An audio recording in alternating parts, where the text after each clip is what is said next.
breakfast. Nearly 1 million children in the UK were born to one-parent families in the 1980s.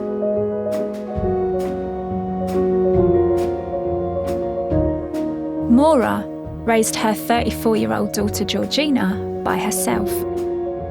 Now Georgina's searching for answers about the father she's never known.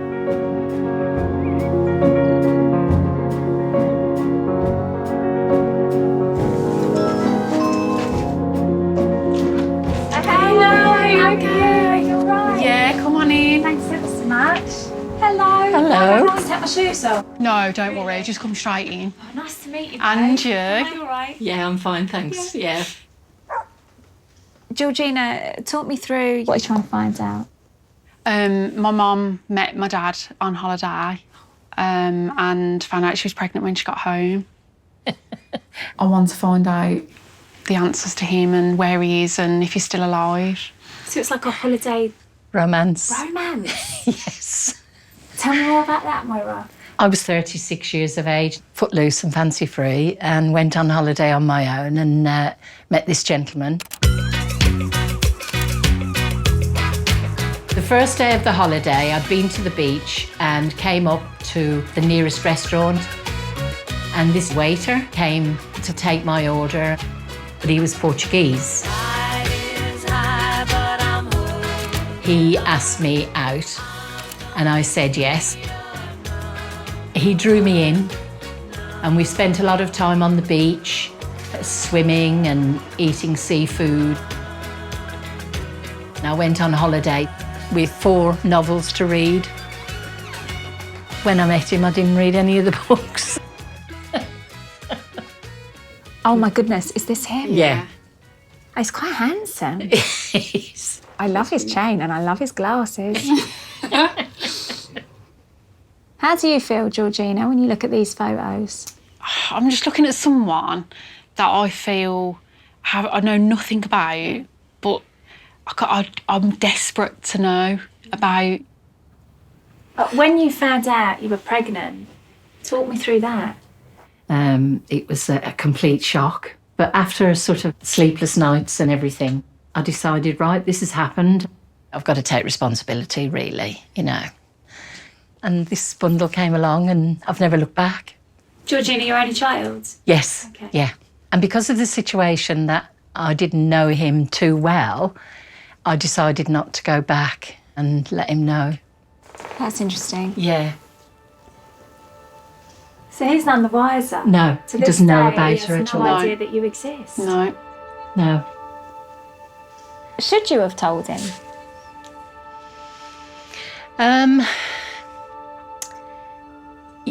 I should have told him and given him the opportunity. But then again, you've got that other fear of rejection. Yeah. So I decided just to be mum and dad at the same time. I played it very safe, really. Probably selfishly so, in a way.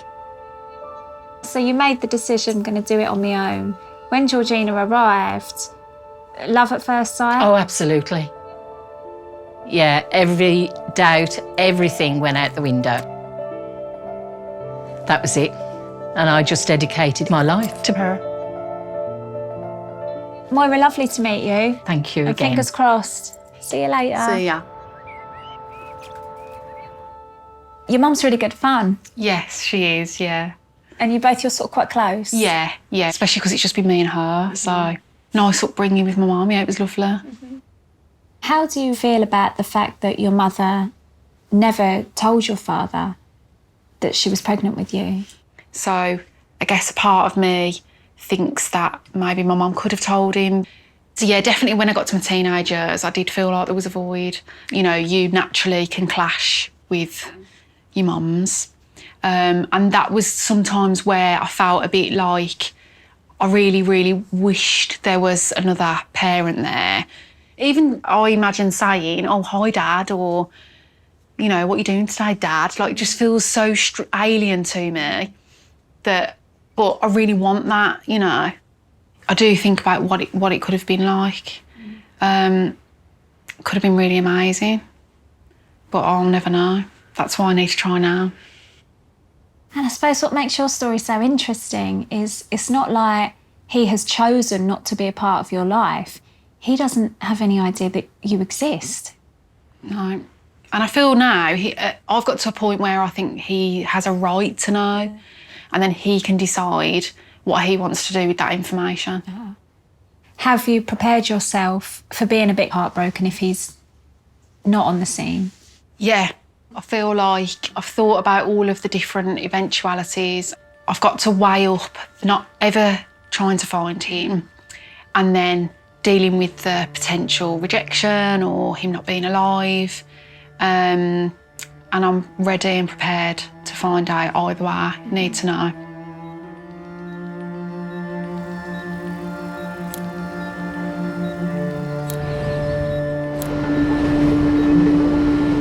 Georgina is going to the University of Leicester to meet Professor Turi King. She's hoping Turi might be able to use her DNA to find her father.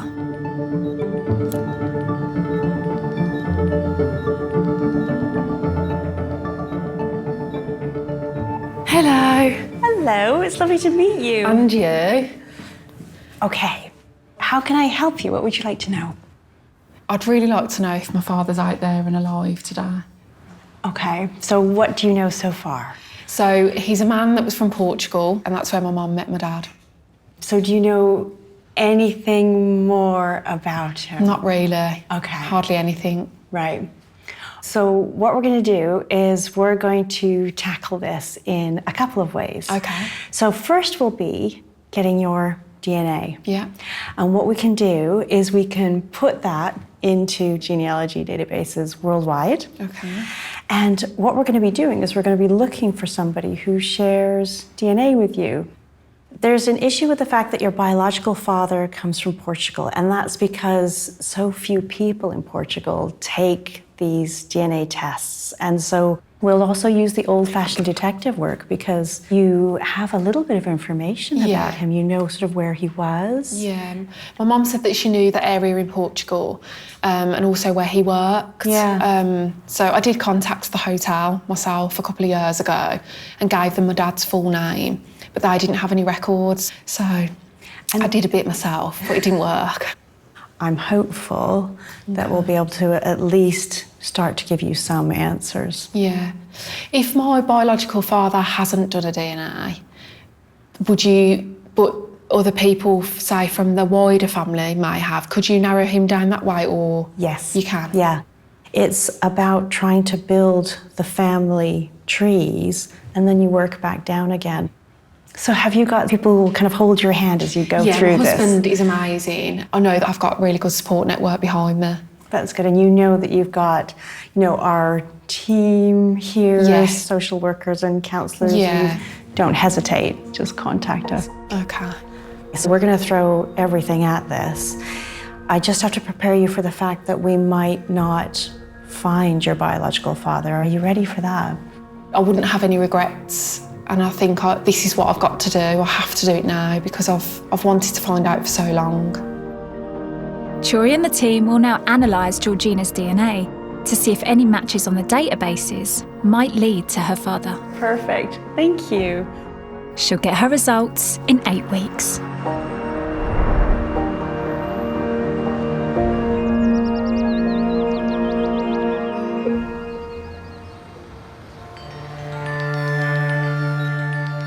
I've always thought about my biological father, right from when I can first remember. I've written this letter over and over in my head for years. Even though I'll probably never send it, as I don't know if you're even out there, writing this somehow helps. Hello. I've wanted to get in touch with you for an extremely long time. My name is Georgina. I am your daughter.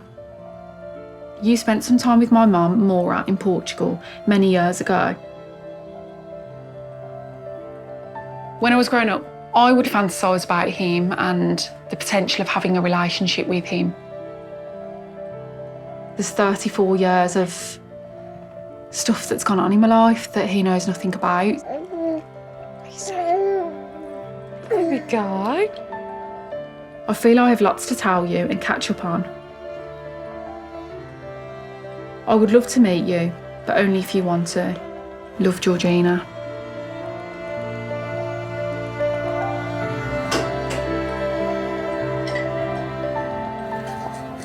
Becoming a parent has definitely made me think about my dad more.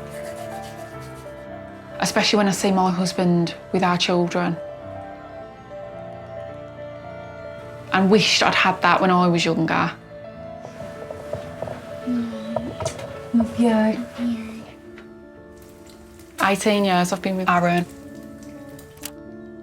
We've just got such an amazing relationship. We've got an incredible family unit, the four of us. I don't think you could be any stronger or any better prepared to deal with whatever's thrown at you. And I think the four of us now is pretty much unbreakable. You know, whatever may be in a few days' time, you'll always have us to pick you back up again. Whatever outcome it brings, I've got 3 amazing men in my life to help me if I do find the answers difficult.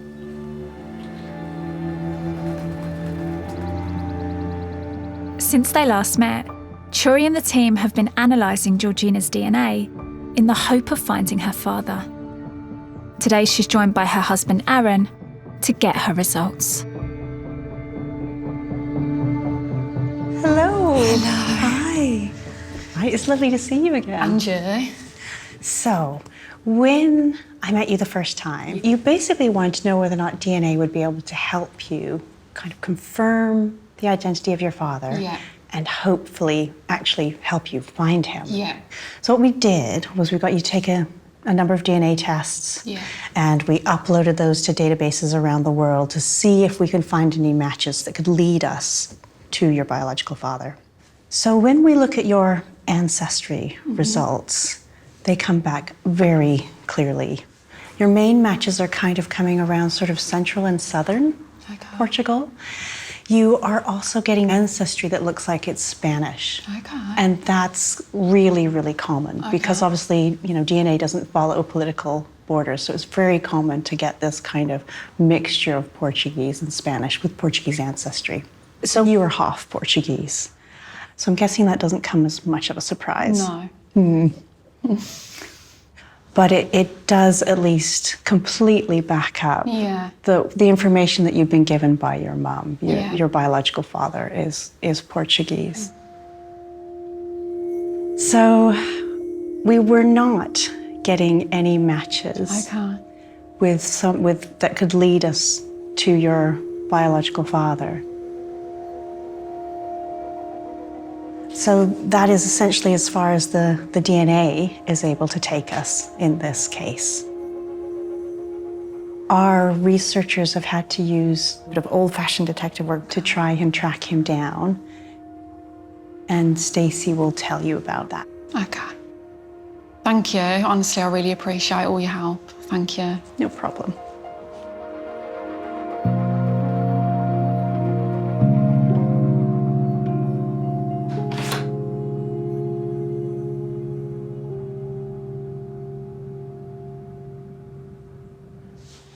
Georgina, how are you? I'm good, thanks. How are you? Lovely to see you. And you? Lovely. Hello, Thank Aaron. you. Oh, Stacey, you okay? How are you, mate? All I'm right? fine, thank you, yeah.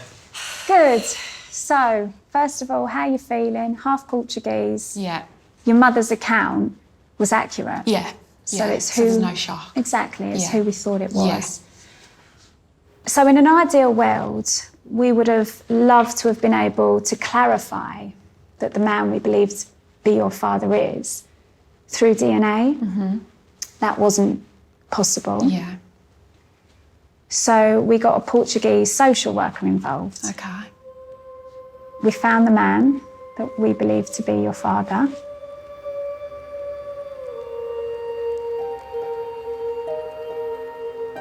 He's alive, he's well.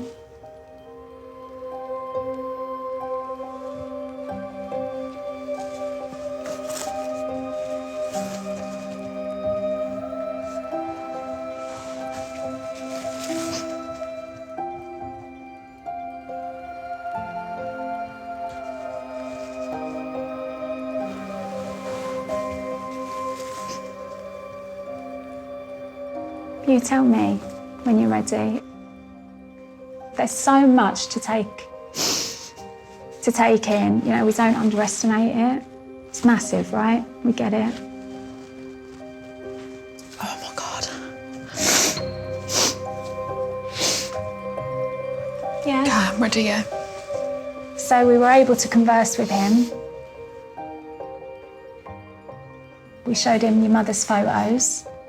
Yep, that's me in the photos. Did you work in this resort? Yes, I worked in this resort. And then when we said to him, Georgina, why we were in contact, you know, we think that you've got a child in the UK, he then told us that it wasn't him. And he said, I think you've got the wrong person.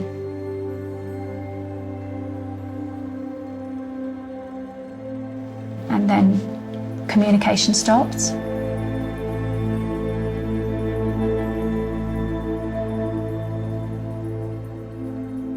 Okay.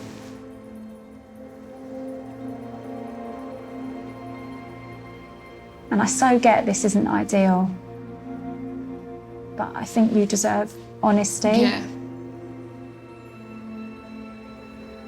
And this is the truth.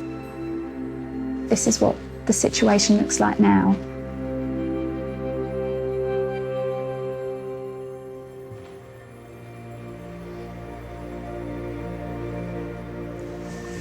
I wonder why he doesn't want to know.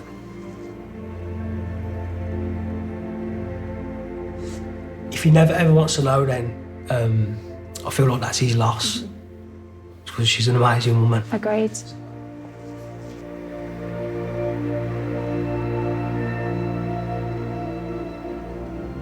I want to remind you that when you guys approach us, we genuinely have absolutely no idea how it's going to play out.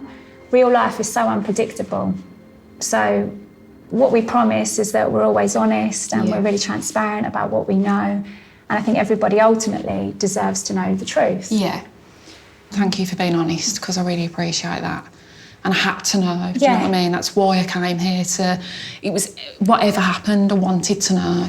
I'm sorry it's not what you wanted to hear. No, but I just... it's such a shock when you said that he was like... There's a man out there that has admitted who he was, and then has then all of a sudden not got in touch because of the news that he's heard. I can't believe he's got so far into saying that it was him and he recognised himself on the photos, but then has obviously got scared, and I guess it is a lot to take in, isn't it, really, from his perspective, but it's also a shame because there is someone out there, you know, that is my dad. I wonder if it's going to take him some time to digest the information. Yeah, and that's a conversation that we've already had. Whether the book's closed or whether it's still open, this is still a step forward.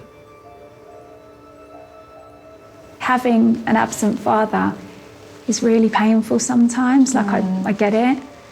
What you've got to try and remember is, although it feels like deeply personal, he doesn't even know you. You've got such an amazing family. You've got your Aaron, you've got the kids. Yeah. And we have a team of social workers and counsellors here to support you too. You're so strong. It requires such courage to put yourself out there. Yeah. You know, don't underestimate that. Yeah. You're brilliant. Thank you. I really, really, really mean that. Oh, thank you. That's really nice to know. You can walk out with no regrets. Yeah, definitely. At least now, in 20 years' time, I can look back and think, well, if he doesn't ever get in touch, I've given him the opportunity to. And now I know. So thank you. Thank you. I'm going to have such a large glass of red wine. Girl, now. you deserve the bottle. I know. Oh, my God. Thank you for your time. Thank you. Well done, well done.